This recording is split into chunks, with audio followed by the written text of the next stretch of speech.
Hey everyone, welcome back to another video. Tonight I'll be showing you how I make my roti. So in this bowl I have some flour, some baking powder, a pinch of salt. Over here I have some shortening, butter, a little bit of coconut oil, and in this bowl back there I have additional flour for dusting and for rolling out my dough, and some water for kneading. Let's get started. Okay, so I'm gonna mix my flour.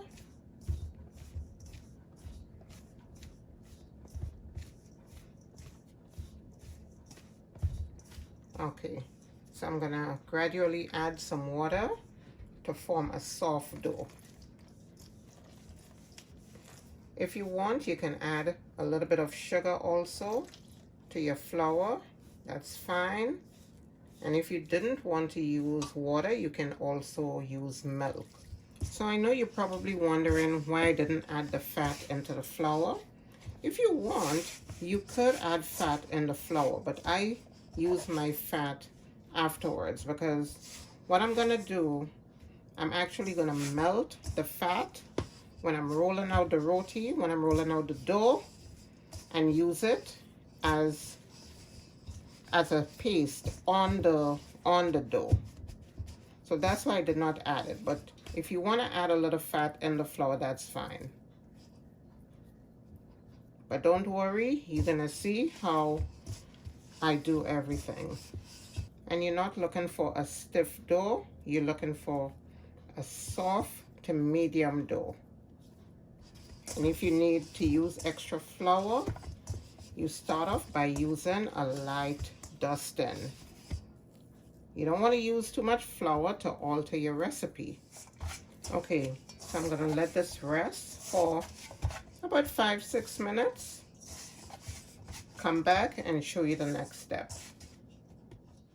Okay, so I let my dough rest for about 10 minutes. So what I'm going to do now, I'm going to break it up into pieces to start forming the amount of roti skin I'm looking for.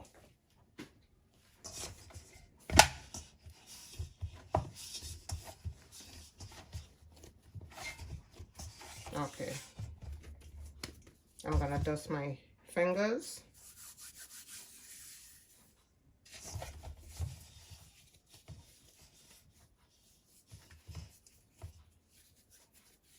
I'm gonna dust my countertop. Make sure your countertop is clean.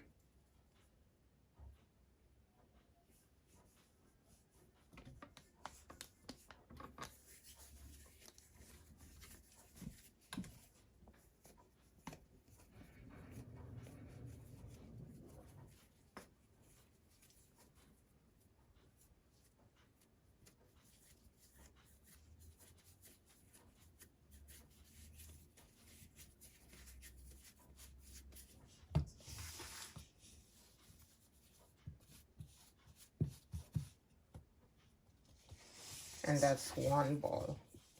So that one ball is one roti skin. Okay, so I've gotten 8 dough balls out of my dough. So what I'm gonna do now is cover it with a damp cloth and leave it to rest for an additional 5 to 10 minutes.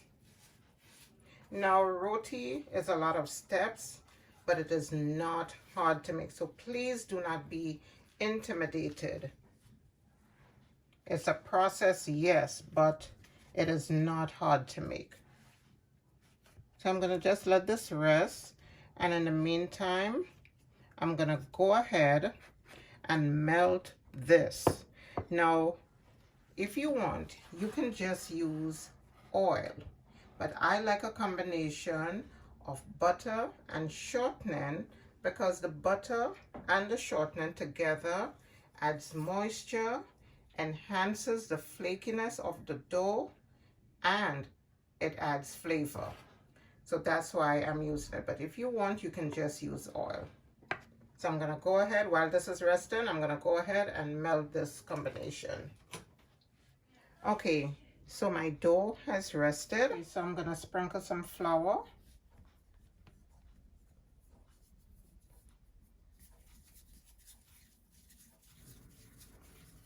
Open up my dough a little bit.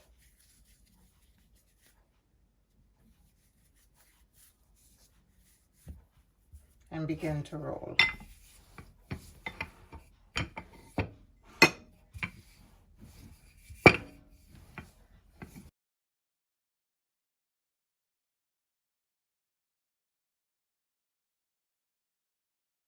And you can make your dough balls into any size you want, but I'm going for small because I have to share this up.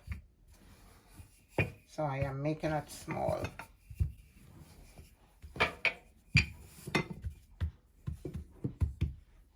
Okay, next I'm gonna go in with my butter, shortening, and coconut oil mixture.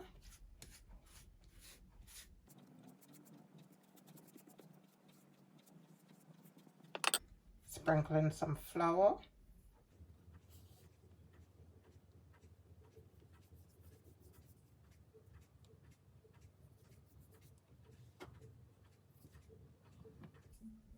And start to roll.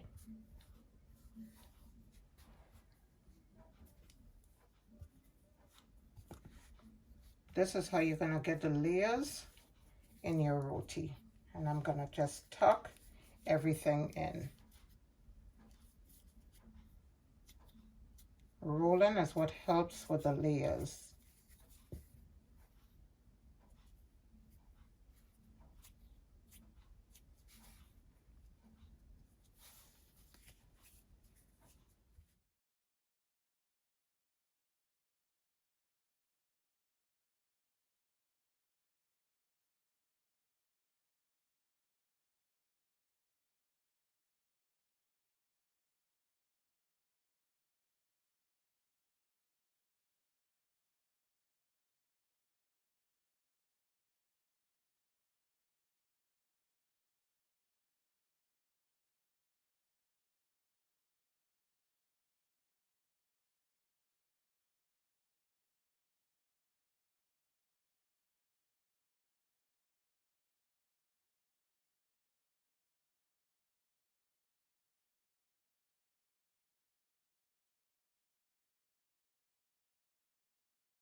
Okay, so I'm gonna continue and show you when they're all done.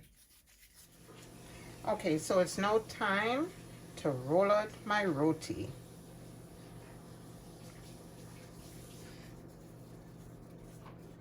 So I'm gonna help it by opening it up a little bit. I already dusted my countertop.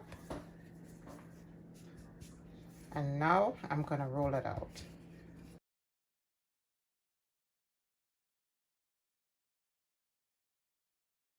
In the meantime, I'm gonna have my tawa on a low flame. Okay, so my tawa is ready. I'm gonna go in with a little bit of oil, spread it around.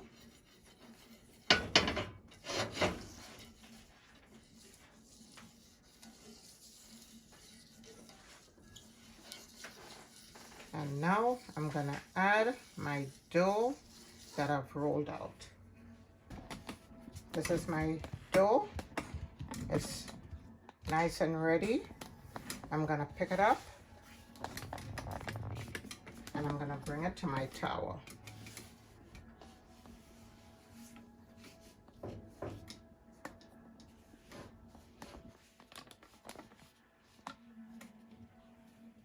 You can roll your dough out in whatever size you want, but just keep in mind that you want it to be able to fit on the tawa. I'm gonna let it cook on each side for about 30 seconds. Once it starts to bubble, form little bubbles, you know it's already cooking. So I'm touching my dough and I can feel that it's cooking. Okay, I'm gonna turn up my flame a little bit.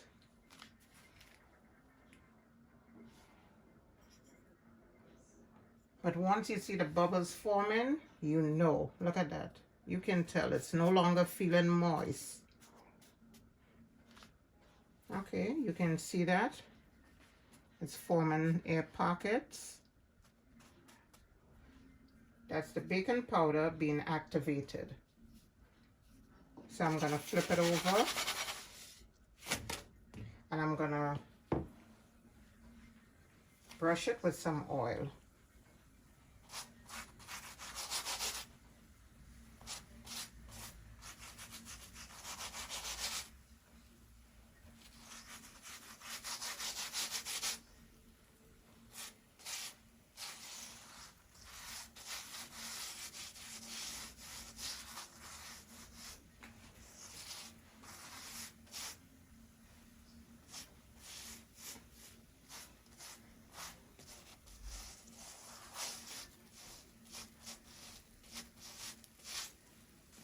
Each time you flip, you give it a little brush.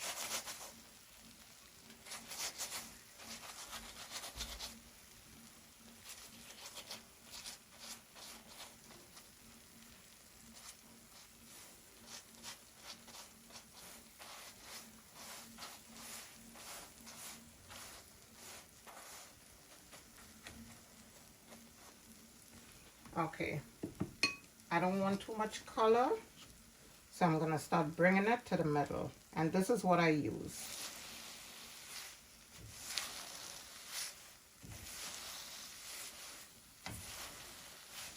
I'm breaking through the air pockets while I'm getting the ends to cook.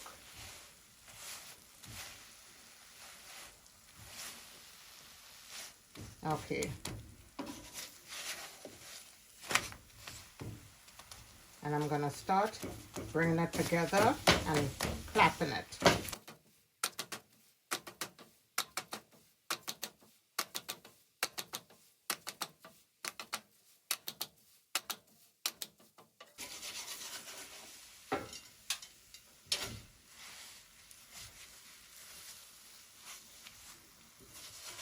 See how flaky that is? Okay, so I'm now gonna rest it in my tray.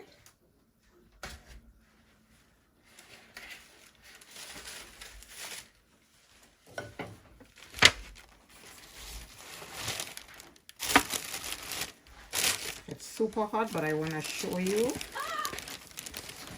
Look at that. Ooh, okay. Ooh. Okay, I'm gonna let it cool a little bit and show you the softness and the flakiness of my dough.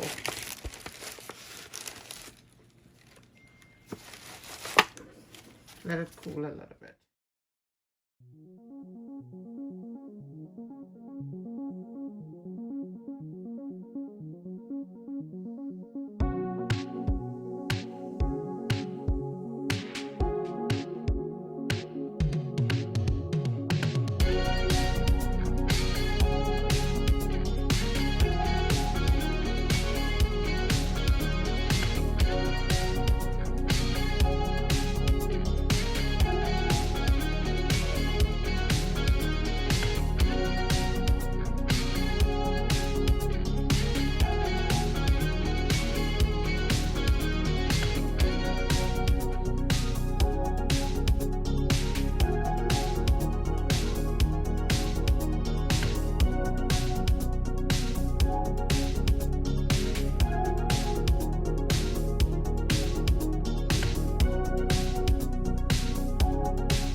Okay, everyone, this concludes my roti video. I'm having it tonight with some curry goat, and I also curried some chana and potatoes. Let me just show you the texture of my roti. It's bust up short, so if you look at it, you're seeing layers, and it's paper thin. Look at that. See that? All right, and the way it's eaten, you break off a piece. This is not a video for knife and fork, okay? You break off a piece and you get into your goat, and that's pepper sauce I have over the meat. You pick it up like that and you eat. Of course you can use knife and fork. There's no rule against that, but it's better eaten this way. All right, so I hope you enjoyed today's video. And as always, I'll see you in the next. Don't forget to like, subscribe, share, and comment.